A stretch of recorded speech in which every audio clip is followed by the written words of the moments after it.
my presentation on the seed grant that I got a year ago, and a story of a pivot and how to not spend the money that you were given in the time allotted to you.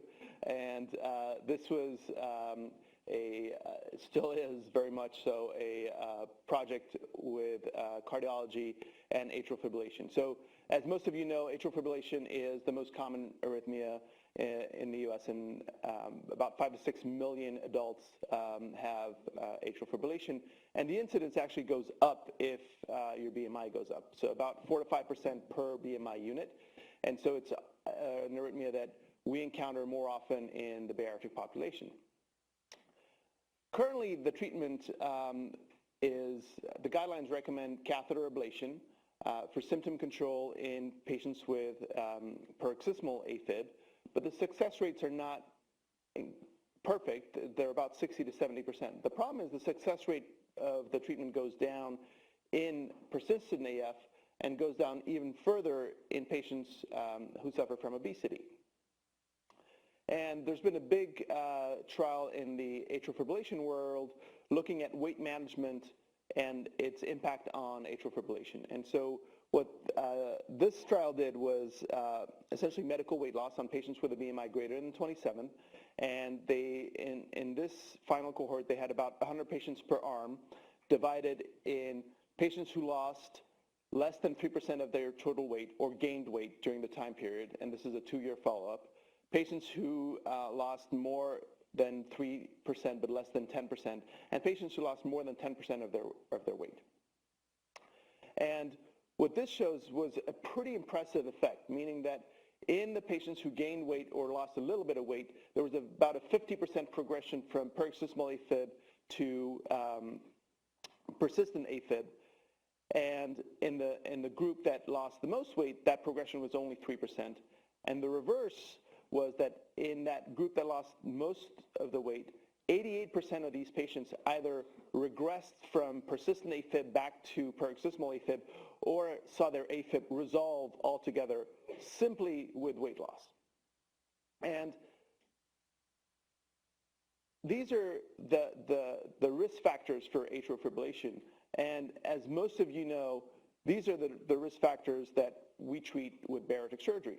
And so if you look at weight management, that's obviously the main goal of what we do when we do bariatric surgery. But if you look at hyperlipidemia, the remission rate is about 62% after bariatric surgery. If you look at OSA, it's about a 90% resolution of their OSA after bariatric surgery. If you look at hypertension, it's same thing. It's about a 40% resolution.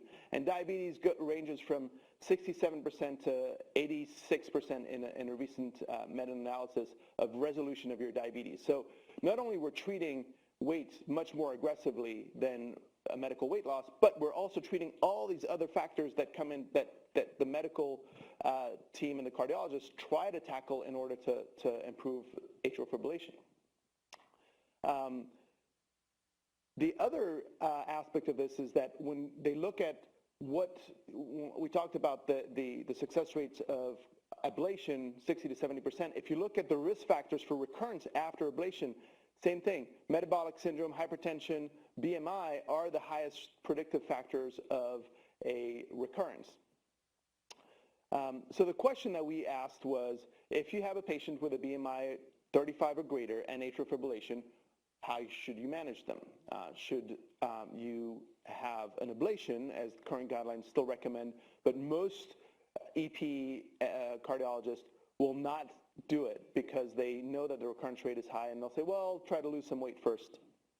Or should you try something a little bold and do bariatric surgery in order to treat their atrial fibrillation?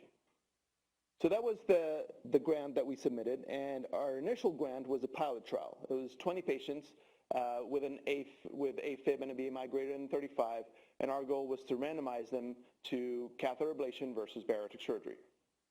And this was what we got funded for, and we started working on it, and then we talked to these people. And all our plans kind of went down the drain. And the reason was what the people who we would have applied to at the NIH said was, this is great, but even if you come back with your 20-patient pilot trial, we're probably not going to fund it. And part of the questions they had was, well, one, it's going to be really hard to recruit, and we want to see that, and we want to see that in more than one center, because this is going to be a multi-center trial. Therefore, even if you have a little bit of success locally, it's unlikely to be enough. So we changed our strategy a little bit, and as we were working on this and putting resources in, we decided, what if we start this and not limit it to a pilot trial, but try to start our multi-center trial from the get-go, even without funding, meaning with just this $50K, which is not significant funding for a multi-center trial. And this was something that we debated for a long time, but we decided to try and move forward with that.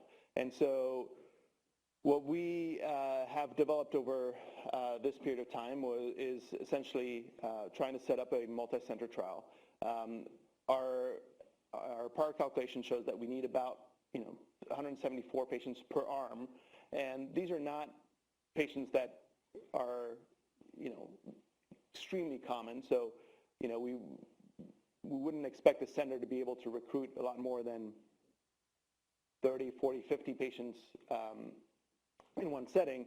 So we decided to reach out to people both on the A-fib side and the bariatric side outside of Stanford, and develop all these things that I discovered about how do you share data with these centers, and all these wonderful things about running a multi-center trial without funding.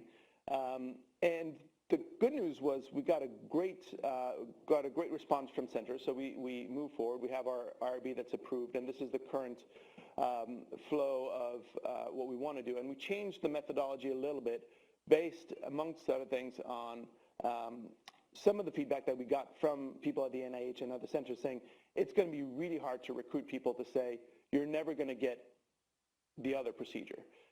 Most of these patients are going to be recruited through A-fib center, and to tell them you're just going to have bariatric surgery and you're never going to get ablation was hard. And so we changed the trial to be either atrial fibrillation ablation only, or bariatric surgery first, and then you wait 6 months for the effect of the bariatric surgery, and then you ablate them. And so we thought that would essentially make it easier for patients to consent to this randomization, which is already a pretty big ask when you're coming in just to get your atrial fibrillation treated. And the primary outcome at 12 months is recurrence of A-fib and A-fib burden. Those haven't changed, but there is a little bit of a switch in how we're planning to do the trial.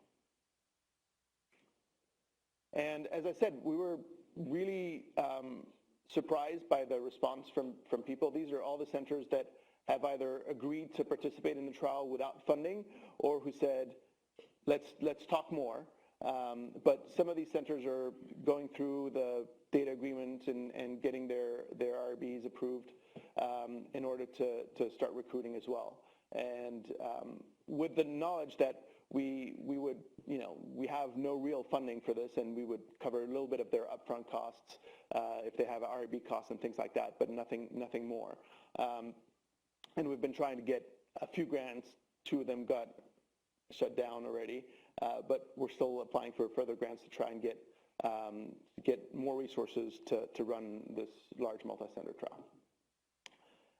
And then obviously I'm not doing this alone, so my co-PI is the director of the Cardiac Arrhythmia Service, Paul Wong, and David Marin is the director of preventive cardiology, and he's run these large cardiology multi-center trials, so he has that part of the expertise to help us run this. Linda Otaboni is a clinical nurse specialist in EP. There's an EP fellow that's involved as well. And then the Division of General Surgery has allowed us to have access to Anisha Abreu, who's the data administrator, to help us with some in-kind resources as we work on this. Thank you very much.